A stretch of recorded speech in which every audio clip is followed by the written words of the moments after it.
Quilombo Periférico, do PSOL. Muito boa tarde a todos que estão aqui. Eu quero fazer uma saudação especial aos movimentos sociais que estão aqui acompanhando essa votação. Na semana passada, durante uma coletiva de imprensa, a Ivanise, que é a liderança de um dos movimentos sociais importantes aqui na cidade, lembrou que, no último plano diretor, essas galerias estavam cheias para pressionar essa casa a votar no plano diretor, né? Era essa a intenção. O projeto político do plano diretor era tão importante para essa cidade que as pessoas vieram aqui na Câmara exigir que esta Câmara, que os parlamentares que estavam aqui naqueles momentos, aprovassem o projeto. Vejam a diferença de situação em que a gente se encontra. Eu acho importante a gente destacar isso. Porque quando a gente está falando, e já foi falado aqui por outros parlamentares, do que está acontecendo agora, a gente não está falando só de uma simples revisão do plano diretor. A gente está falando, sim, de uma mudança muito importante nos rumos da cidade. E já na primeira votação a gente apontava como essas mudanças fundamentais tendem a aumentar as desigualdades nesse país. Aumentar as desigualdades mais profundas dessa cidade. Como esse projeto desvirtualiza o que era o plano diretor. Como esse projeto vai trabalhar para que as pessoas pobres e pessoas pretas se afastem cada vez mais, não só da região central da cidade, mas da estruturação de políticas públicas, dos equipamentos públicos, dos parques públicos, de tudo que é direito da população preta e pobre dessa cidade. Mas que a gente já apontava lá no na primeira votação, é um plano diretor das incorporadoras, das construtoras e não do povo dessa cidade. É importante ressaltar mais uma vez que são esses mesmos movimentos que estão aqui hoje dentro da Câmara, que estão lá fora, que já participaram de audiência, que conseguiram fazer com que recuos importantes acontecessem. E que estão apresentados aqui nesse plano diretor, mas que não significam necessariamente um avanço importante para garantir que esse plano diretor tivesse se reestruturado para um caminho correto. É importante ressaltar que a gente conseguiu retroceder num cheque em branco que estava sendo dado nessa cidade com as zonas de concessão. É importante ressaltar que a Câmara se envergonhou de tentar construir prédios imensos que fechariam uma estação meteorológica. Vejam o absurdo que é isso. É importante dizer que a pressão popular fez com que esse tipo de coisa acontecesse.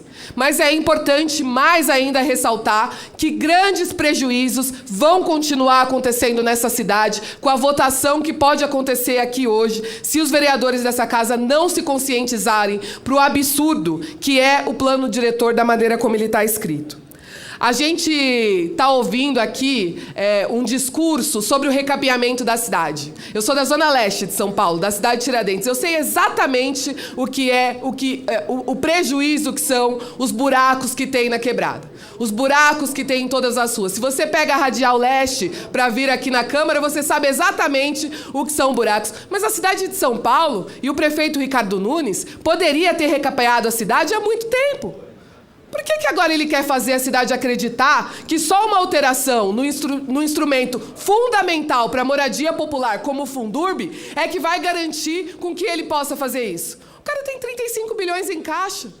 Que prefeito precisa da autorização da Câmara dos Vereadores para asfaltar a cidade? Parece que vai ser a primeira vez na história que a gente ouve uma coisa como essa.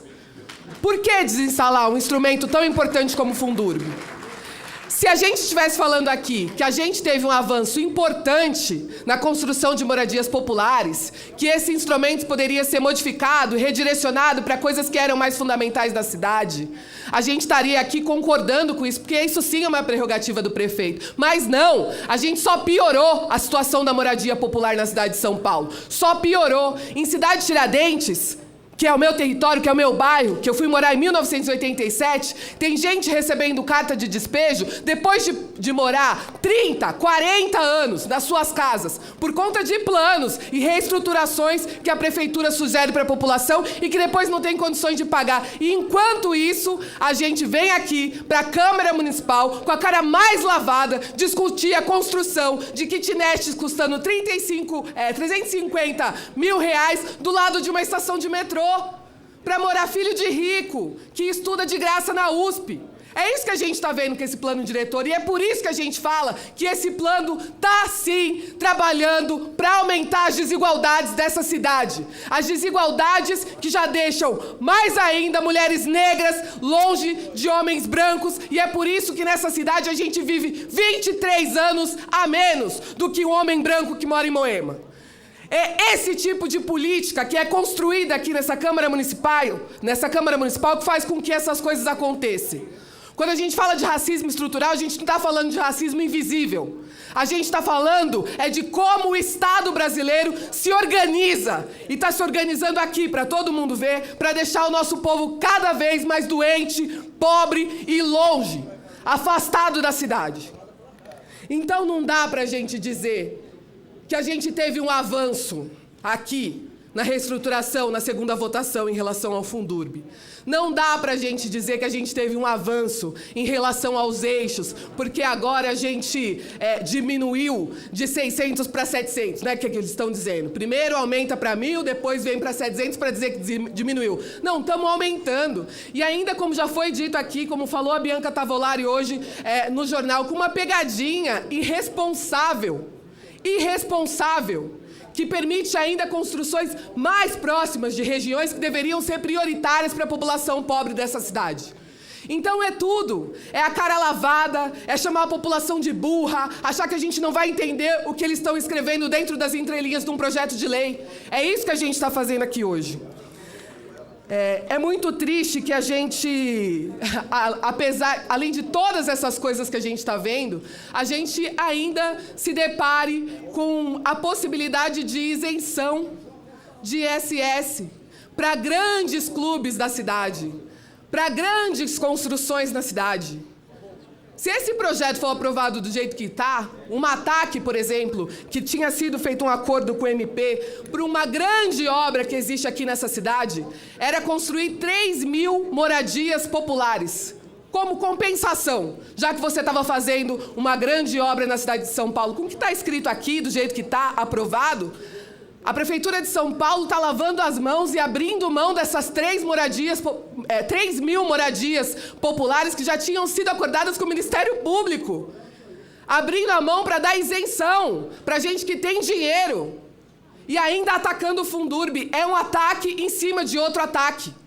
Um ataque em cima de outro ataque. E esse ataque é direcionado a nós. Este templo, em especial, já tinha sido construído numa zona de interesse social.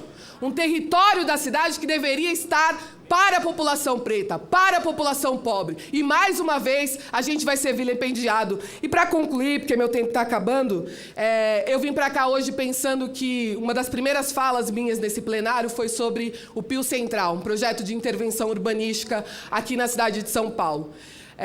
E dizia, e recordei naquele momento, como os processos... Estou concluindo, presidente. Como os processos urbanísticos dessa cidade eram construídos, e fiz um resgate histórico do porquê isso afastava a população preta da região central e dos equipamentos públicos nessa cidade. Naquele dia, eu ouvi aqui de um parlamentar que ele preferia outros negros que tinham alma branca. E essa situação aqui na Câmara só piorou. Então eu queria concluir a minha fala garantindo que lutar por moradia digna é coisa de preto, e a gente vai seguir fazendo isso nessa cidade junto com os movimentos sociais. Obrigada.